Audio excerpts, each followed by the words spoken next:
Effects of oxidation in everyday life. इसमें हमें दो चीजें पढ़नी है, पहला है corrosion of metal and second है रिएक्टिविटी ऑफ फूड। और आज की क्लास में हम कोरोजन ऑफ मेटल्स के बारे में पढ़ेंगे। तो कोरोजन ऑफ मेटल्स को पढ़ने से पहले हम एक डेली लाइफ से एक एग्जांपल उठाएंगे पहले, ताकि हम इसको और ज्यादा अच्छे से समझ सकें।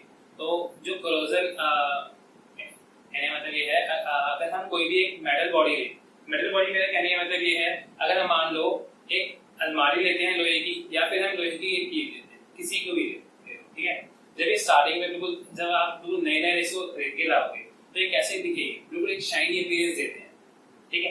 एक ये शाइनी अपीयरेंस देते हैं उस टाइम पर, लेकिन कुछ टाइम के बाद क्या होता है, इनकी अपीयरेंस बहुत ज्यादा, जो शाइनी अपीयरेंस है वो बहुत ज्यादा कम हो जाती है।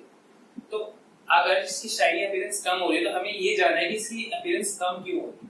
तो उससे जानने के लिए हमें क्या करना है कि हमने एक नाइफ लिया, नाइफ लेने के बाद उसको हमने अलमारी है या फिर जो की है उस पे हमने 2-3 बार उस पे वार किया, ठीक है। और जहाँ पे हम वार करेंगे वहाँ पे हम देखेंगे कि वहाँ पे जो अपीयरेंस पहले बाकी जगह तो कम है, लेकिन वहाँ पर जहाँ पे हमने जो नाइफ है उससे जिससे हमने जहाँ पर वार किया है वहाँ पे हम देखेंगे वहाँ पे बिल्कुल जो शाइनी अपीयरेंस वापस दिखाई देगी, जैसे कि उस टाइम पे बिल्कुल नए टाइम पे हमें दिखाई थी उस वाले पार्ट पर, ठीक है। उस पार्ट में हमें बिल्कुल शाइनी अपीयरेंस दिखाई देगी। तो यानी इससे हमें क्या पता चलता है, अपीयरेंस तो शाइनी अभी भी है उस मेटल की, लेकिन उसके ऊपर एक लेयर आ गई जो कि उसको उसकी शाइनी अपीयरेंस को कम कर रही है। वो लेयर किस प्रोसेस के थ्रू आई, वो आई है कोरोजन प्रोसेस के थ्रू। यानी कि कोरोजन क्या है, कोरोजन एक ऐसा प्रोसेस है जिसमें किसी मेटल या फिर जिसमें जो मेटल है, मेटल की सरफेस या फिर मेटल, ठीक है, कुछ भी बोल सकते हो, मेटल बोलिए, मेटल की सरफेस बोलो, तो मैं मेटल बोल रहा हूँ फिलहाल। तो कोरोजन एक ऐसा प्रोसेस है जिसमें मेटल रिएक्ट करता है एयर, मॉइस्चर या फिर किसी केमिकल के साथ, जैसे कि एसिड के साथ रिएक्ट करने के बाद उसके ऊपर एक लेयर आ जाती है जो कि उसकी अपीयरेंस को कम कर देता है, ओके। तो उसको हमने क्या बोला, कोरोजन बोला, उस पूरे प्रोसेस को हमने कोरोजन बोला। तो लेकिन यहाँ पे जो हमने डेफिनेशन है थोड़ी सी अलग लिखी है, वो डेफिनेशन को समझने के लिए अभी बस थोड़ी देर में हम इस डेफिनेशन को और ज्यादा अच्छे से समझेंगे जब मैं इसके एग्जांपल्स दूंगा। इसको इस डेफिनेशन को हम बहुत अच्छी तरह समझ सकते हैं, ठीक है। तो अब यहाँ पर तो फिलहाल पढ़ देता हूं मैं डेफिनेशन क्या लिखी है। Corrosion is a process in which metals are eaten up by the action of air, moisture और a chemical such as an acid on their surface, ठीक है। तो ये क्या है, कोरोजन प्रोसेस की डेफिनेशन हुई। तो इसको अभी हम और ज्यादा अच्छे से समझेंगे, लेकिन अभी हम एग्जांपल पे आते हैं। तो एग्जांपल क्या है, हमारा सबसे अच्छा जो एग्जांपल होता है कोरोजन का वो होता है रस्टिंग ऑफ आयरन, जो जिसे हम मोस्ट कॉमन एग्जांपल बोलते हैं कोरोजन का, ठीक है। तो यहाँ पे हम लिख देते हैं rusting of iron, rusting of iron is most common example of corrosion, ठीक है। कोरोजन का ये सबसे अच्छा एग्जांपल है। अब यहाँ पे हम एग्जांपल को डिटेल में समझते हैं, ठीक है, तो जिससे हमें कोरोजन की डेफिनेशन को भी समझने में हेल्प मिलेगी। तो जो हमारा एग्जांपल 1 है वो सीधी सी बात है, रस्टिंग ऑफ आयरन की होगा। इसको हम और ज्यादा अच्छे से समझेंगे, रस्टिंग ऑफ आयरन, ठीक है, रस्टिंग ऑफ आयरन। अब इसमें सबसे पहले हम केमिकल रिएक्शन जो इन्वॉल्व हो रही है वो देखते हैं। केमिकल रिएक्शन इन्वॉल्व, तो जो केमिकल रिएक्शन इन्वॉल्व हो रही है वो है ferrous plus oxygen plus XH2O,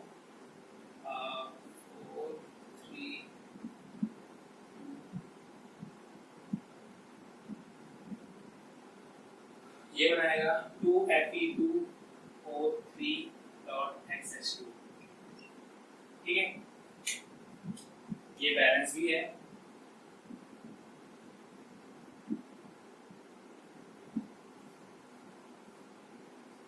तो अब यहाँ पर हमें पता है ये क्या है, आयरन, ये मॉइस्चर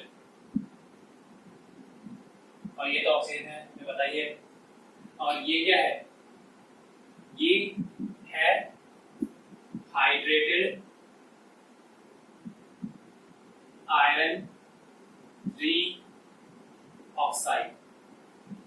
ठीक है, हाइड्रेटेड आयरन 3 ऑक्साइड जो कि कैसे रंग का होता है, ये जो सब्सटेंस है,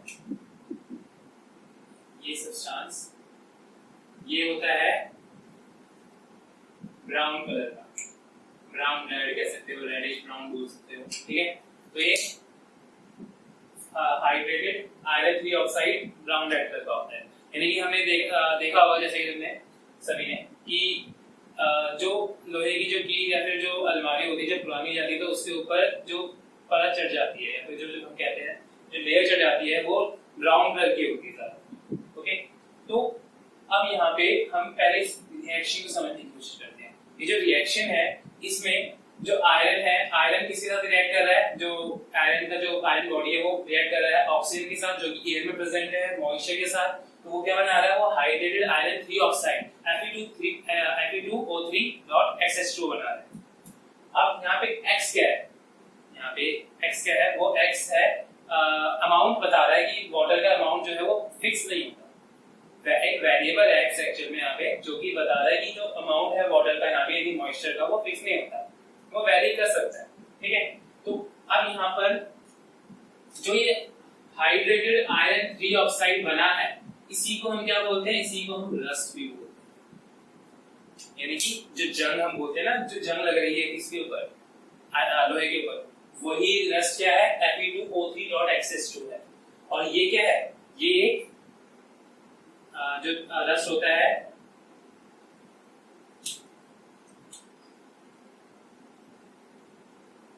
ये जो रस्ट है इसे ये फ्लैकी सब्सटेंस होता है, फ्लैकी सब्सटेंस, फ्लैकी सब्सटेंस बोल सकते हैं, इसे पोरस सब्सटेंस भी बोल सकते हैं। अब फ्लैकी और पोरस सब्सटेंस का मतलब क्या होता है ये चलो समझते हैं थोड़ा। अब यहाँ पर वो इसको समझने की बात है कि ये पूरा प्रोसेस हुआ क्या। सपोज करके चलेंगे यहाँ पे मेटल की बॉडी है और वो मेटल है अभी फिलहाल यहाँ पर हमने लिया है आयरन।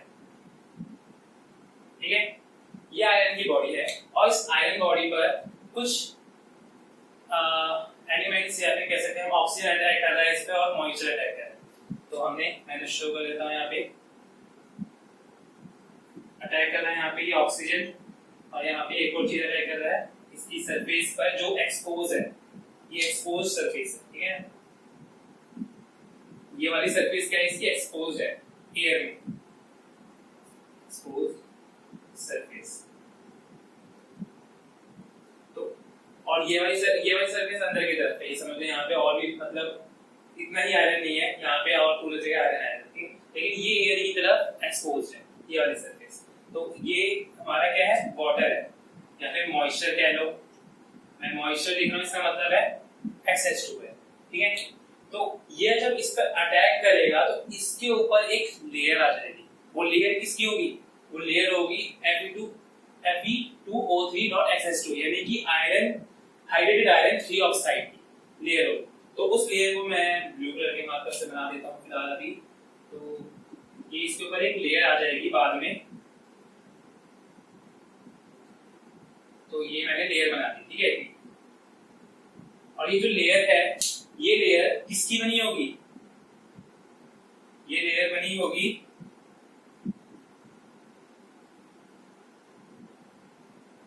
ये बनी होगी Fe2O3.XH2 की बनी होगी। ठीक है, और ये Fe2.XH2 क्या है, ब्राउन कलर का है जो हमें बाहर की तरफ दिखाई देता है। और जैसे ही हमने क्या करा, जैसे ही हमने जो नाइफ था नाइफ को मारा तो उसकी जो सरफेस थी वो सरफेस ये ऊपर वाली हट गई, इतनी हट गई मान लो, मैंने इतना मारा, और इसकी जो नीचे की जो ये वाली लेयर है ये तो ओरिजिनल मेटल की है, देख सकते हैं ये आयरन की है, और ये क्या होगी वापिस हमें शाइन दिखाई देते लगी। तो वो वाला एग्जांपल समझ में आया जो हमने सबसे स्टार्टिंग में दिया था। तो ये हमें सबसे ज्यादा शाइनी दिखाई देने लगी। अब ये शाइनी दिखाई देने लगी तो इससे हमें क्या पता चला है, ये एक उसके ऊपर एक लेयर चढ़ी हुई है, वो किसकी चढ़ी हुई है, रस्ट है। और वो रस्ट किसका बना होता है, वो हाइड्रेटेड आयरन 3 ऑक्साइड का बना हुआ होता है। ओके, तो ये समझ में आया। अब इसके बाद हम क्या देखते हैं, मैंने यहाँ पे बताया कि रस्ट क्या है, रस्ट एक फ्लैकी सब्सटेंस है या फिर एक पोरस सब्सटेंस है। फ्लैकी ना लिखे हम पोरस भी लिख सकते हैं। ओके, तो इसका मतलब है जैसे कि अगर मान लो ये मेटल की सरफेस है, ओके, ये रही मेटल की सरफेस और यहाँ पे इसकी इस वाले इस तरफ दूसरी तरफ इधर क्या हुआ कि रस्ट यानी कि जो जंग है वो लग गई, यानी Fe2O3.XH2 की जो लेयर है वो इस तरफ चली दूसरी तरफ उस तरफ। ठीक है, तो ये पोरस सब्सटेंस है, यानी इसको हल्का सा भी ऐसे अगर मतलब कोई टच कर दे या फिर हवा के झोंके से भी हो सकता है तो वो नीचे गिर जाती है, ये झटके नीचे गिर जाती है। तो आपने कभी देखा भी होगा कि जो जंग लगता है उसके लिए वो नीचे झड़ता रहता है उसमें, ठीक है ना, तो वो नीचे अगर झड़ जाएगा तो इसकी जो बाकी जो सरफेस है जैसे कि ये वाली हमने अभी दिखाई वो सभी वापस एक्सपोज हो जाएगी, और वो एक्सपोज हो जाएगी तो क्या होगा, वो एक्सपोज हो गया, मान लो ये सब झड़ गया ऊपर का। ओके, तो इसको अगर ये एक्सपोज ये इतना झड़ गया इतना तो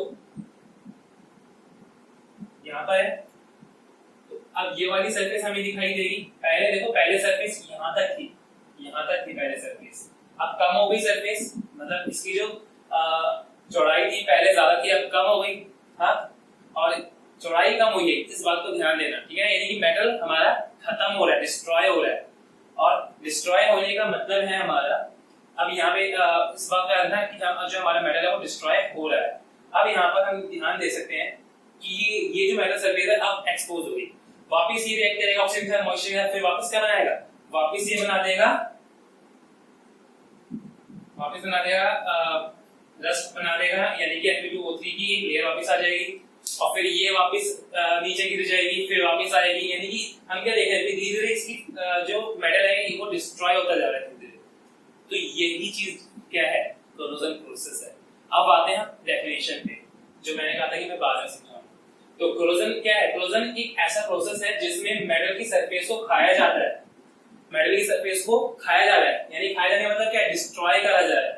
आप समझ में आ गया होगा यहाँ पे देखकर कि मेटल की सरफेस को डिस्ट्रॉय करा जा रहा है एक्चुअली, ठीक है ना। मेन डेफिनेशन को समझना था हमारा पर्पस, ठीक है ना। तो हमने यहाँ पे समझ लिया है कि मेटल की सरफेस को खाया जा रहा है बाय द एक्शन ऑफ, किसके एक्शन से, एयर, मॉइस्चर और कोई केमिकल हो सकता है जैसे कि एसिड। आया समझ में, और उसकी सरफेस पर एक्शन होता है सब, ये है पूरी डेफिनेशन। तो ये हो गया हमारा क्या एग्जांपल हो गया रस्टिंग ऑफ आयरन का। ओके, तो इसके बाद हमें और भी एग्जांपल लेने हैं, तो चलो ताना उतार लो और मैं सर को मिटा दूं जब तक।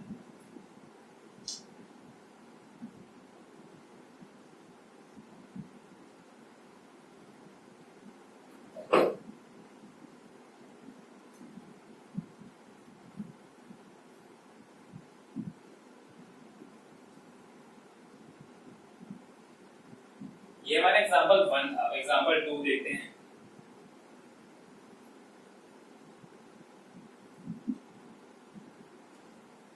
तो एग्जांपल 2, तो एग्जांपल 2 हम सभी में तो ऐसे नहीं करेंगे, बस एक बार ही था कि हमने क्या करा था, वापस से पहले मैं इसको समझाया था एग्जांपल 2 से पहले कि बहुत ज्यादा इंपॉर्टेंट है। तो इसमें हमने क्या देखा कि जो आयरन है, आयरन को अगर हमने एक्सपोज करके रख दिया एयर में तो वो क्या होता है, वो ऑक्सीजन और मॉइस्चर के साथ रिएक्ट करने के बाद क्या बना रहा है, रस्ट बना रहा है, जो कि हाइड्रेटेड आयरन 3 ऑक्साइड होता है वो ब्राउन रेड कलर की होती है, रेडिश ब्राउन कलर की होती है, ठीक है। और ये जो बना है ये यहाँ पे रस्ट है जो कि फ्लैकी या पोरस सब्सटेंस होता है, और इसको यहाँ पे मैंने पूरा एक्सप्लेन कर दिया और डेफिनेशन भी अच्छे से समझाई दी। अब हम आते हैं एग्जांपल 2 पे। एग्जांपल 2 में हम ये देख सकते हैं, हम सिल्वर का लेते हैं, जैसे अभी यहाँ पे आयरन का लिया ना, तो सिल्वर का लेते हैं, कोरोजन ऑन सिल्वर।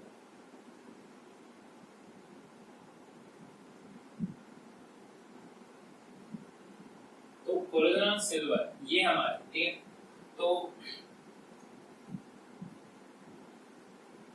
सिल्वर पर क्या होता है, सिल्वर जैसे कि हमें पता ही है, सिल्वर जो होता है Ag जिसे हम डिनोट करते हैं। सिल्वर जब नहीं होती है वो बहुत अच्छी खासी शाइनी अपीयरेंस वाली होती है, लेकिन टाइम के साथ उस पर ही कोरोजन चढ़ जाता है। हम कहते हैं कि सिल्वर बहुत ही ज्यादा कम रिएक्टिव होती है मेटल है, बहुत ज्यादा कम रिएक्टिव मेटल है, लेकिन फिर भी वो कोरोड हो जाती है, ठीक है। और वो कोरोड होने के बाद उसके जो ऊपर जो लेयर चढ़ती है, जैसे कि इस पे कैसे लेयर चल रही है, इस पर वो ब्राउन रेड कलर की, रेड ब्राउन कलर की लेयर चढ़ रही है, उस पर जो सिल्वर है उस पर ब्लैक कलर की लेयर चढ़ती है, और वो होती है सल्फाइड की लेयर, ये सल्फर की लेयर, ठीक है।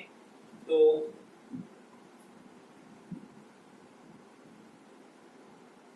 Black layer on silver due to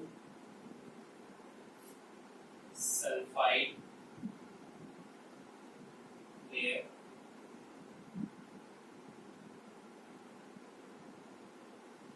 और ये कहां से आती है, ये सल्फाइड लेयर, ये जो सल्फाइड लेयर है फॉर्म, सल्फाइड लेयर है ये जो जैसे कि मान लो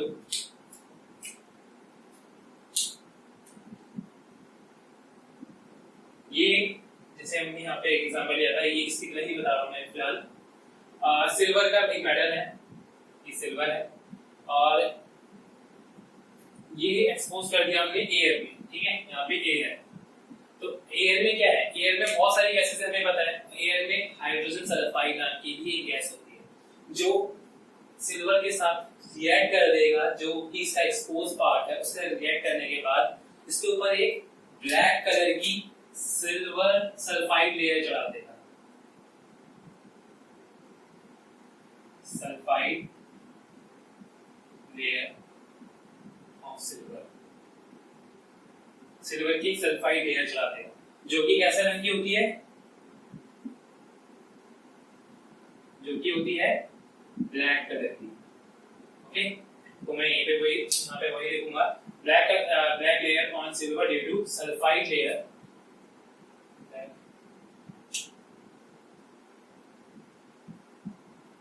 due to sulphide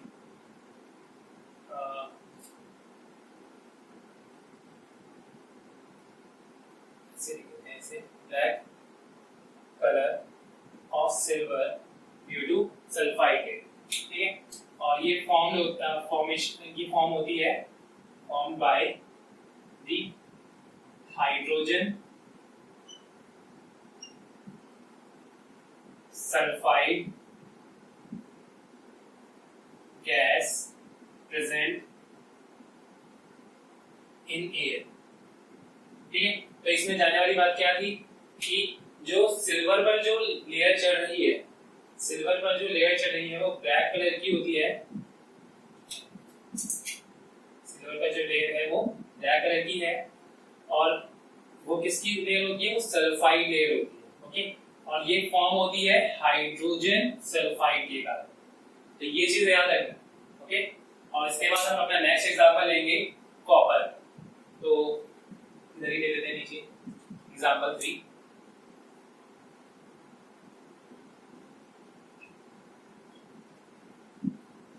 corrosion on copper,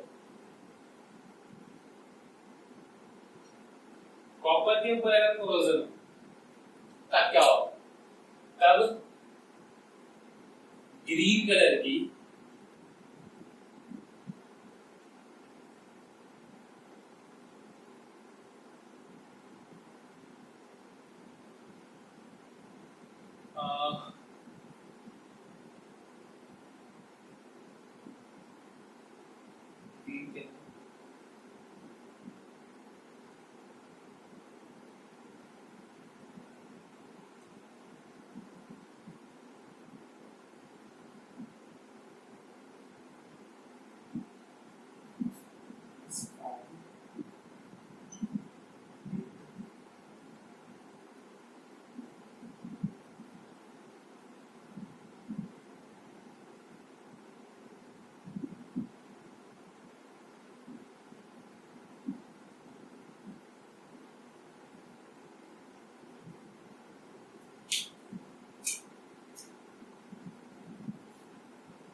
carbonate की लेयर आ जाती है, green colour of carbonate is form due to carbon dioxide present in air. Carbon dioxide जो कॉपर के ऊपर ग्रीन कलर की एक कवरिंग आ जाती है, एक लेयरिंग आ जाती है जो कि कार्बोनेट की बनी होती है, ठीक है। Green colour of carbonate is form due to carbon dioxide present in air, carbon dioxide gas है, ठीक है, जो एयर के अंदर प्रेजेंट होती है। जैसे कि हम इसको भी ऐसे ही समझ सकते हैं, ये हमने क्या लिया, ये हमने कॉपर के अंदर ले लिया और ये वाली सरफेस क्या है, ये एयर में एक्सपोज है और क्या होगा, ये कार्बन डाइऑक्साइड की गैस के साथ रिएक्ट करने के बाद इसकी ये वाली जो सरफेस है वो कोल्ड हो जाएगी, यानी कैसे अपीयर होने लग जाएगी, ग्रीन कलर की। और ये ग्रीन कलर की जो अपीयरेंस है वो इसके कारण होगी, ये कार्बोनेट लेयर के कारण,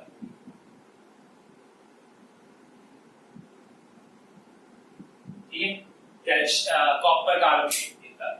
और इसमें सिर्फ इतना ही नहीं, इसमें हम ये भी वैसे और भी थोड़ा सा एडिशनल है कि ये जो लेयर होती है सिर्फ कार्बोनेट की नहीं होती, ये बेसिक कार्बोनेट की होती है, ठीक है, यानी copper carbonate dot copper hydroxide CuCO3 dot CuOH twice.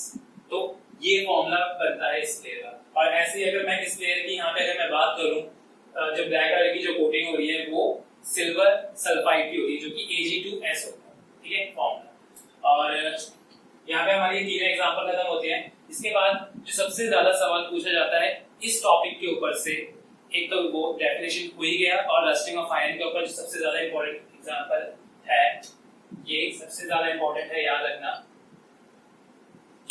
और इसके बाद जो सबसे ज्यादा सवाल जो इस टॉपिक से यानी कि इक्वेशन से पूछा जाता है वो है इक्वेशन से मतलब इक्वेशन को रोका कैसे जाए किसी भी मेटल पे होने से, तो बचा जाए या फिर इसको रोकने के उपाय, ये हमसे ज्यादातर पूछे जाते हैं। तो अब यहाँ पे हमें ये पता है कि हम इसको क्यों बचा रहे हैं, क्योंकि हमें मतलब हम इससे हम मेटल को क्यों बचा रहे हैं, क्योंकि ये मेटल को पूरी तरह से डिस्ट्रॉय कर रहा है, ठीक है। तो इसको बचाने के हमारे पास कुछ उपाय हैं, तो हम जल्दी से कर लेते हैं। तो इसको इस तरह वाले को मैं मिटा देता हूँ।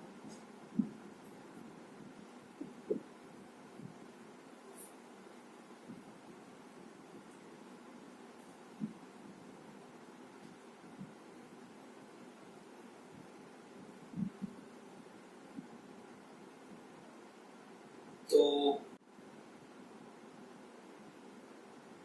मेथड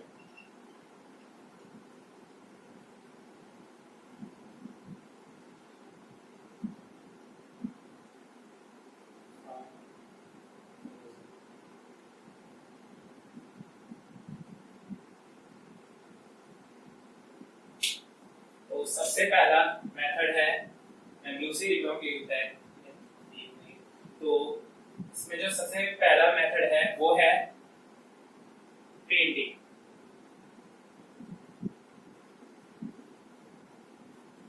ठीक है। तो पेंटिंग हमारा सबसे पहला मेथड है जिससे हम क्या करते हैं, कोरोजन को रोक सकते हैं। तो जो पेंटिंग है, पेंटिंग में हम ये देख सकते हैं कि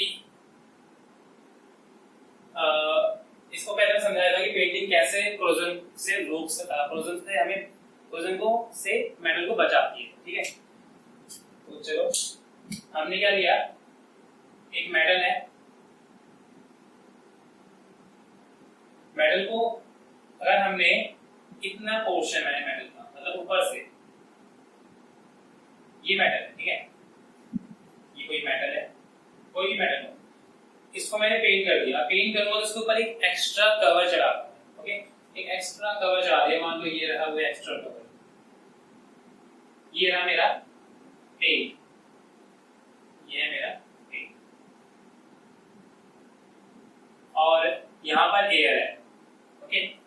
अब एयर में सब कुछ प्रेजेंट है, थोड़ा बहुत एसिड भी है, थोड़ा बहुत मॉइस्चर भी है, और ऑक्सीजन है, सब है, सारी गैसेस, मतलब बहुत सारी गैसेस है। तो अब ये जो एयर है इस पर अटैक कर पाएगा क्या, इस मेटल की जो सरफेस है उस पर अटैक कर पाएगा? सोचो जरा, ये जो मेटल की सरफेस है वो कहां पर है, वो ऊपर नहीं, वो नीचे है, वो पेंट की अंदर है, तो वो उस तक पहुंच ही नहीं पाएगा, तो उसको कोरोड कैसे करेगा, उसको कोरोड ही नहीं कर पाएगा। इसलिए हम मेटल की जो सरफेस होती है उसको हम पेंट करते हैं जिससे हम बचा सके उसको कोरोड होने से। ओके, तो सेकंड मेथड है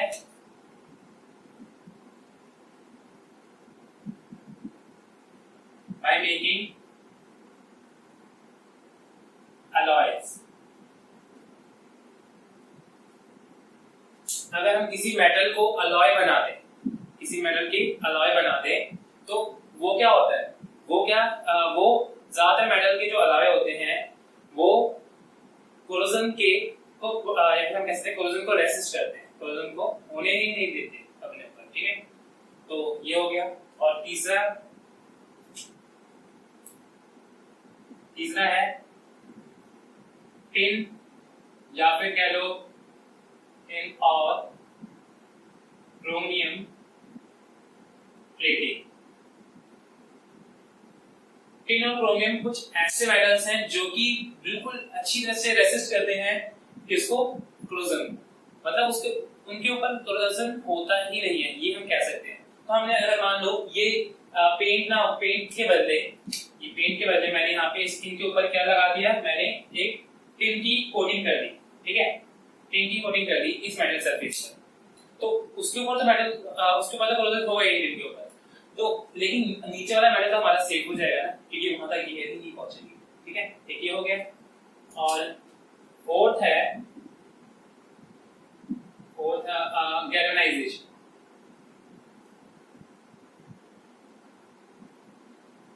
जो गैल्वेनाइजेशन है ये क्या प्रोसेस है, इसमें हम जिंक की लेयरिंग कर देते हैं। ठीक है, तो अब ये चीज जिंक मेटल जो है उसकी लेयरिंग कर देते हैं हम गैल्वेनाइजेशन में। ये जो 3 पॉइंट है, ये वाले, ये 3 पॉइंट, इन 3 पॉइंट को हम थर्ड चैप्टर में बहुत ज्यादा डिटेलिंग में पढ़ने की कोशिश करेंगे। ठीक है, तो ये क्योंकि इस चैप्टर में इतना नहीं है, इस चैप्टर में ये 3 टॉपिक बस हम ये कह सकते हैं, बस नाम के लिए कह सकते हैं, कोरोजन से प्रिवेंट करने के लिए भी इस्तेमाल कर सकते हैं बस। ठीक है, इसको डिटेल में समझेंगे हम थर्ड चैप्टर में। और आज के लिए हम इतना ही रखेंगे, लेकिन इससे पहले मैं थोड़ा सा बता दूं कि हमने क्या क्या देखा कि जो कोरोजन है मेटल सरफेस पर वो क्या होता है, कैसे होता है। ठीक है, सबसे मेन था उसकी डेफिनेशन समझना, जो कि हमने रस्टिंग ऑफ आयरन वाले एग्जांपल से समझा। उसके बाद हमने देखा रस्टिंग ऑफ आयरन में कि वो एक फ्लैकी सब्सटेंस होता है। ठीक है, वो ब्राउन कलर का बनता है उसमें, जो कि Fe2O3.SH2 बनता है। और इसके बाद हमने देखा corrosion on silver, corrosion on copper. Silver में क्या होता है, ब्लैक कलर की कवरिंग चढ़ जाती है सल्फाइड की, जो कि H2S गैस के कारण होता है। कॉपर में क्या देखा, कॉपर में हमने ये देखा कि वो ग्रीन कलर की कवरिंग चढ़ जाती है, किसके कारण, कार्बन डाइऑक्साइड गैस के कारण, जो कि बना देती है कार्बोनेट। ओके, कार्बोनेट की कंपाउंड बनाया था उसके ऊपर। और उसके बाद हमने देखा कि कैसे हम कोरोजन को रोक सकते हैं। हम बिल्कुल ही रोक सकते हैं, उसको थोड़ा धीमा कर सकते हैं। बिल्कुल कोरोजन को रोकना नामुमकिन ही समझ सकते हो आप, लेकिन हम उसको बहुत ज्यादा धीमा कर सकते हैं। ओके, तो आज के लिए हम इतना ही रखते हैं।